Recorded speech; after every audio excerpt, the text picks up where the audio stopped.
কুষ্টিয়ার সড়ক ও মহাসড়কে অবৈধ যানবাহনের দাপটে প্রতিনিয়তই ঘটছে সড়ক দুর্ঘটনা, ঝরছে প্রাণ। গেল এক মাসেই জেলার শিক্ষার্থী সহ ২৯ জন নিহত ও আহত হয়েছে শতাধিক। প্রশাসনের চোখের সামনেই চলছে এসব লাইসেন্সবিহীন অবৈধ যানবাহন। অবৈধ যানবাহনের বিরুদ্ধে শীঘ্রই নিয়মিত অভিযান চালাবে প্রশাসন। মিলন খন্দকারের প্রতিবেদন জানাচ্ছেন আফরিন পপি। কুষ্টিয়া পৌরসভা এলাকায় এভাবেই দাপিয়ে বেড়াচ্ছে ব্যাটারি চালিত অটোরিকশা, নসিমন, করিমন ও ভটভটি। বিশেষ করে শহরের NS road, Mozampur gate, rail gate, থানা মোড়, কলেজ মোড় সহ হাসপাতাল মোড়ে চলছে এসব অবৈধ যান, যেগুলোর বেশিরভাগ চালকই অনভিজ্ঞ হওয়ায় প্রতিনিয়ত ঘটছে দুর্ঘটনা, সড়কে ঝরছে নিরীহ প্রাণ।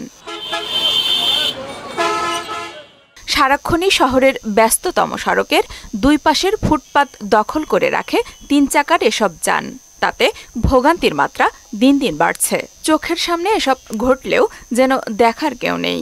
বহিরাগত গাড়িগুলো যাতে শহরের মধ্যে না ঢোকে, তাহলে শহরের মধ্যে না ঢুকলে যানজট এমনিতেই কমে যাবে। প্রতিনিয়ত অ্যাক্সিডেন্টের কারণে বিভিন্ন ভাবে মানুষের প্রাণহানি হচ্ছে।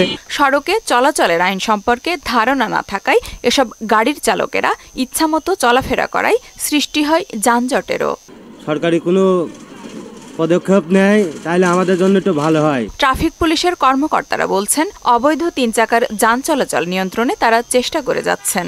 আমরা প্রতিদিন অভিযান চলমান আছে, প্রতিদিনই গাড়ি আটক করা হচ্ছে। পৌরসভার তথ্য মতে ২,২০০ লাইসেন্স ইস্যু করলেও শহরে প্রায় ১০,০০০-এরও বেশি ৩ চাকার গাড়ি চলছে। কুষ্টিয়া শহরে ২৭০০টা অটো চলবে।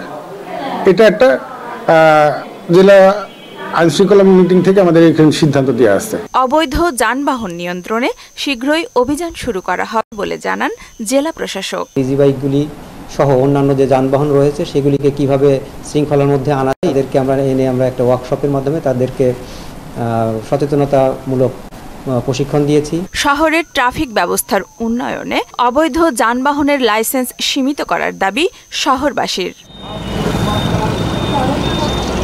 আফরিন পপি, মোহনা সংবাদ।